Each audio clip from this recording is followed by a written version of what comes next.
रीता को घर के काम से फुर्सत ही नहीं मिलती थी। घर में सबसे बड़ी बेटी होने की वजह से वो घर का सारा काम संभालती। उसकी माँ अधिकतर नानी के घर जाकर रहती। रीता लापरवाह सी अपने काम में व्यस्त ही रहती। अक्सर उसका मौसा चौरे से उनके घर आता और उससे हमदर्दी जताता। चौरे सरकारी विभाग में इंजीनियर था और उसके पास अनाप शनाप काफी पैसा था। वो इश्कबाज भी था और लड़कियों पर अक्सर दिल खोलकर पैसा उड़ाता था। रीता के लिए भी वो कभी साड़ी तो कभी मेकअप का सामान लाकर देता रहता। रीता को घर में इस सामान के बारे में कोई पूछता भी नहीं था कि उसके पास ये सब कहां से आ रहा है। उसके पिता पैतृक संपत्ति के हिस्से की बाट जोह रहे थे।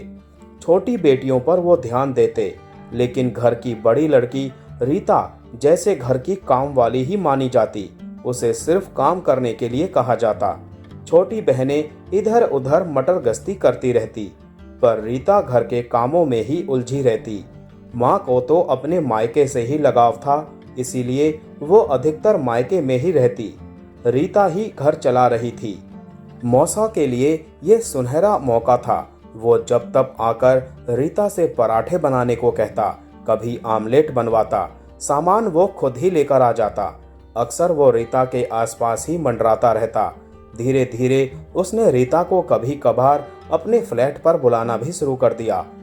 अक्सर जब रीता की मौसी कहीं बाहर गई होती तो वो रीता को अपने फ्लैट पर बुला लेता और उसके साथ मौज मस्ती करता। इधर मौसा के कहने पर रीता की माँ भी उसे आसानी से भेज देती। वो ये भी नहीं सोचती कि उसकी बेटी अपनी ही मौसी का घर उजाड़ रही है। बस इसी तरह रीता अपनी मौसी की सौत बनकर अपने मौसा के साथ अपनी उभरती जवानी की आग बुझाती। मौसा अपनी हवस पूरी करता और रीता अपने भीतर की आग को मौसा के आगोश में आकर शांत करती। अंत में हुआ ये कि रीता को दिन चढ़ गए। यह देखकर रीता की माँ के होश उड़ गए। रीता के पिता तो गांव आने जाने में ही लगे रहते थे। रीता की माँ ने उसके मौसा चौरे को खूब खरी खोटी सुनाई। उसके एवज में उसने रीता के मौसा से मोटी रकम ऐंठ ली। अब रीता के कुंवारेपन के गर्भ के लिए इधर उधर डॉक्टर की खोज शुरू हुई। रीता को बार बार उल्टी होती तो छोटी बहनें पूछती, इसे उबकाई क्यों आ रही है।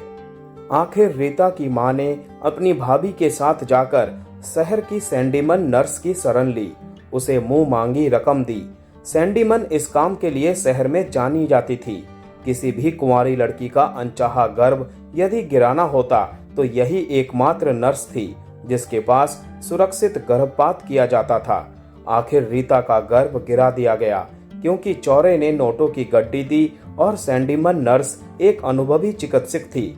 सैंडीमन के सहयोग से रीता को उस नाजायज गर्भ से मुक्ति मिली। अब वो दोबारा अपने मौसा के संग गुलछर्रे उड़ाने को आजाद थी, लेकिन इस बार नर्स ने उसे बताया कि वो गर्भ निरोधक इस्तेमाल करे। अधिकतर लड़कियां पहली बार इन सब बातों से अनजान रहती है। जवानी की धधकती आग में वो सब कुछ भूलकर अपना सर्वस्व चौरे जैसे लोगों के हाथों लुटा देने को तत्पर रहती हैं।